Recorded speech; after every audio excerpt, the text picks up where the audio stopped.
unfortunately, we weren't able to get the win tonight, but I was impressed overall with our competitiveness for 4 quarters. Unfortunately, like I said, no win, but fortunately, the Mavericks lost. So we're looking a little bit more secure in that 10th spot. Yeah, and basically what it comes down to is looking at the rest of the schedule in the game and understanding that not every single one of these games are must-win games. They would be nice to win, but we're still sitting really 2 games ahead of Dallas because we own the tiebreaker, and there's only 3 games left, guys. So it's just coming down to the numbers at this moment. So yes, we would love to get these wins for these young players, but more so is the developmental minutes, as some of these guys said in the comments. The developmental minutes are what's key at the moment. We can fill in everything else when we get to the playoffs because at this point we're looking pretty damn good.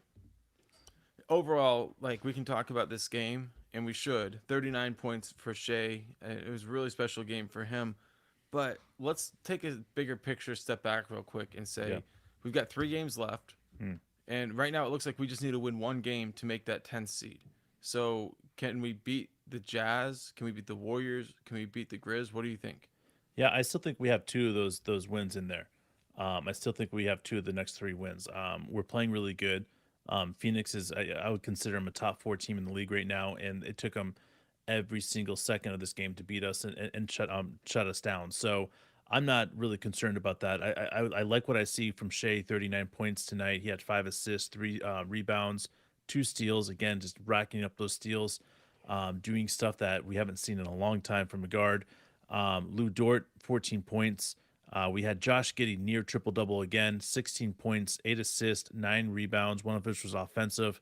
I want to say this about Dort with 14 points he had. He had 8 rebounds, 5 of which have been offensive. And this is what Dort's been doing recently. And all those people that out there that have been giving Dort shit for a while just need to simmer down because Dort does everything else so well that he really earns those 3 point shots that he takes. He had 2 assists as well.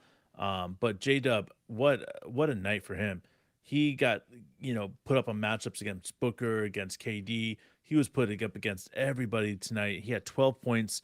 He had 3 steals, 2 assists, and 3 rebounds, 2 of which were offensive. For me, the biggest thing what I saw from him was it wasn't about the points. We talked about it early on in the game. It was going to be about his defense and seeing what he could do. And really, when he was matched up with KD, KD had a hard time scoring. In that fourth quarter, KD stepped up a notch, which he does. He's one of the best players in the world, and he really put on the burners. But it took KD having to step up in that fourth quarter to get a really good game out of him. So hell of a job by J Dub on his defense tonight. Yeah, I was impressed with the Suns. I mean, they're Yeah, man. obviously a contender. KD is trying to figure out his groove, and he's already started to figure that out. You figure him, Booker, Chris Paul, that's one of the best, 3-man combinations, in the history of the league if they can get it on to the all on the same page at the same time. Definitely, in my opinion, the best. But we decided, like we've seen before with Wiggins, to bring him off the bench more in the second half than the first half. And he had a really powerful second half. He ended up with 14 points total in the game, but I was really impressed with the way he played, competed on both ends, switchability on defense, all that really important. And even though Waters only had 1 point, he also brought a lot of the same type of intensity. He was out there stealing the ball, deflections, creating mismatches, rebounding, doing all the little things. And obviously, when his shots falling, he's going to be bit better, more contributions. But good game for him all overall. I also want to mention Saric, who put in 8, and Joe, who put in 7. So we got some good contributions from the bench. You can kind of see what coach is thinking about as the lineup shortened. There's a lot of questions that everybody has right now about what will it look like when we're in the play-in game. What will coach's rotations be? That'll say a lot about how he thinks his team is, going forward. But right now, all things considered, I think this was a good loss. Wiggins, you talk about Wiggins. I did, but you can talk Oh, more. He deserves it. I just take a minute to talk about Wiggins again because what he did tonight was really great. I keep saying it. Every single time that somebody cuts, he's the second cutter. Anytime that J Dub cuts and gets to the hole, J Dub knows that he's going to be cutting right behind him. Every time Shea does it, he can cut right behind Shea. Wiggins is one of those next level players, and what he's doing for this team is truly spectacular. And we got to highlight that because a guy like Wiggins isn't somebody that really gets highlighted a lot. And the fact is that having guys like Wiggins on the team makes you have a championship caliber team. So hell of a job by Wiggins, hell of a job by Shea, nearly 40, knocking on that 40 door, right? We need that 40 door for him because that just proves what we've been saying all along.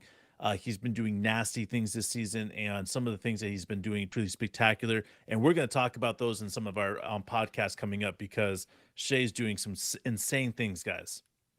It really has been insane. Overall, we're just happy that we got a chance to compete for 4 quarters.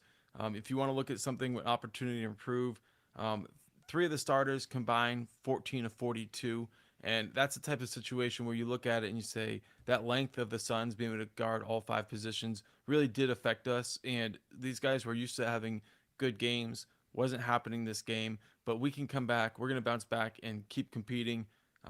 This play-in looks like it's increasingly possible just because other teams are kind of tripping over themselves. The Jazz and the Mavericks lost, so we feel like we have this chance. We're learning more and more about this team on a daily basis, bro. I'm pumped up, and I'm glad that you made it back to join us on your birthday, Dave. Thank you so much, everybody. We love you, Dave. I'll let you say the last word. Yeah, thanks for all the support and thanks for all the birthday wishes, guys. Really appreciate each and every one of you.